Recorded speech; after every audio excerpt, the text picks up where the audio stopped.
उन्होंने रानो को दर्पण संभालते हुए देख लिया। भुल्ले, ये दर्पण तो खास लगता है, जरूर कोई जादू है। हाँ, अगर ये हमारे हाथ लग जाए तो हम पूरे जंगल पर राज करेंगे और रानो जैसी गरीब चिड़िया कभी इसकी असली ताकत को समझ भी नहीं पाएगी। चल, आज ही इसे चुरा लेते हैं। रात ढलते ही दोनों चुपके से रानो के घर की ओर बढ़े।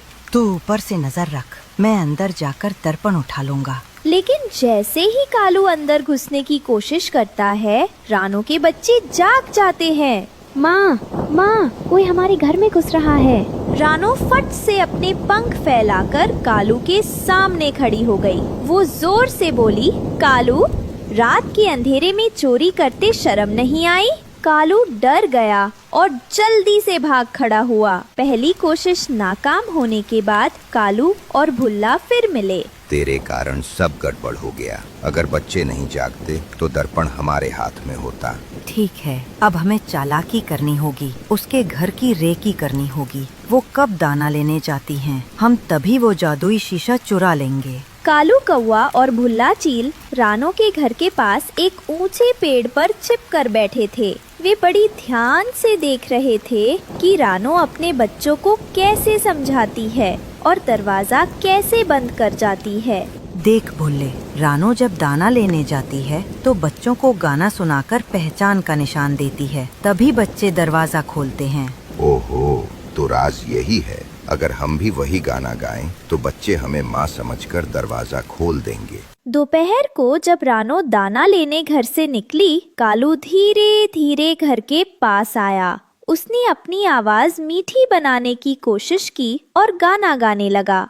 मेरे बच्चों, दरवाजा खोलो, मम्मा आई है, मम्मा आई है, थक के आई, दाना लाई, मेरे लालो, दरवाजा खोलो। अंदर बैठे बच्चों ने आवाज सुनी और दरवाजे के पास आ गए। वे थोड़े असमंजस में थे।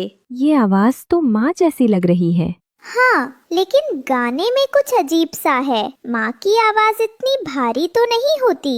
बच्चे दरवाजा खोलने ही वाले थे कि लेकिन तभी रानो समय पर आ गई। उसे देख कालू और चील वहाँ से भाग खड़े हुए। कालू, कितनी भी चालाकी कर लो, माँ और बच्चों का रिश्ता तुम कभी नहीं तोड़ सकते। 2 बार असफल होने के बाद कालू और भुल्ला ने तीसरी चाल चली। अब उन्होंने चोरी की कोशिश नहीं की, बल्कि पूरे जंगल में झूठ फैलाना शुरू कर दिया। सुनो सुनो, रानो ने हमारा खाना चुरा लिया है। यही वजह है कि उसके बच्चे भूखे नहीं रहते। हाँ, मैंने अपनी आँखों से देखा। उसने हमारा अनाज छुपा लिया है। जंगल के कई जानवरों को शक होने लगा। वे रानो के पास पहुँचे। रानो, क्या ये सच है? तुम जैसी गरीब चिड़िया ने हमारा खाना चुराया? नहीं बहन, मैं निर्दोष हूँ। मैंने कभी किसी का हक नहीं छीना। झूठे आरोपों से रानो टूट गई। उसके बच्चे भी डरने लगे। सच को साबित करने का कोई तरीका होना चाहिए। तभी रानो को मछली द्वारा दिया गया जादुई दर्पण याद आया। हाँ, अब यही सच्चाई दिखाएगा। अगले दिन जंगल के सारे पक्षी इकट्ठा हुए। कालू और भुल्ला गर्व से खड़े थे।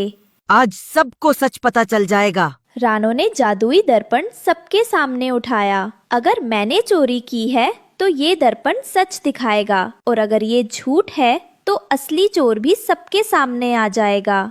दर्पण में दृश्य बदलने लगे। सबने साफ देखा कि कालू और भुल्ला ही झूठ बोल रहे थे और